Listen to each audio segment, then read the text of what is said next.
Saat publik ini atau dari negara juga dikaitkan.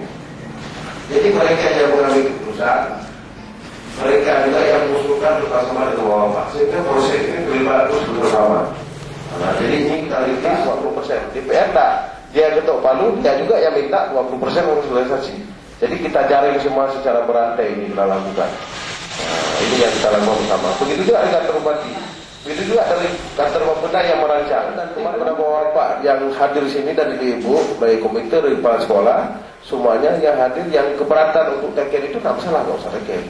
Nanti ketika dikasih berita nggak usah teken, kita nggak memaksa. Siapa yang setuju, yang kita minta ini seperti ini tulisannya. Oh saya nggak mau, saya takut nanti dipindahkan. Misalnya Pak Amin dipindahkan ke atas ranting nanti turun ke bawah, nggak ada lagi ada saya. Oke, kemudian yang terakhir adalah visi GSM. Jadi visi GSM itu kembalinya anggaran, bukan adanya, tapi kembalinya harta yang sudah hilang. Kembalinya anggaran pendidikan 20% tahun 2008 dan 30% tahun 2009 dan seterusnya. Inilah program advokasi peningkatan mutu pendidikan dalam rehabilitasi dan berfungsi di Aceh Barat pasca tsunami.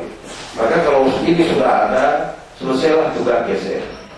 Jadi Bapak tidak usah berpikir panjang. Ini kalau ada 20% GSM tapi kita datang nggak dapat. Kita nggak usah datang. Dan kita beralih ke isu lain. Kita nggak usah. Kenapa?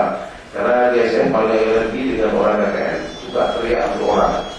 Sehingga kalau kita pegang orang ini salah, kita pegang, kita diteriakin orang. Nah, makanya kita nggak mau berbeda itu. Bapak nggak usah takut. Mudah-mudahan bisa realisasi 20% ini. GSM tidak dipungkannya lagi. GSM dari ya, isu udah lain, misalnya pemberdayaan korban konflik, atau lain-lain segala macam. Jadi kita anggap visi kita sudah selesai.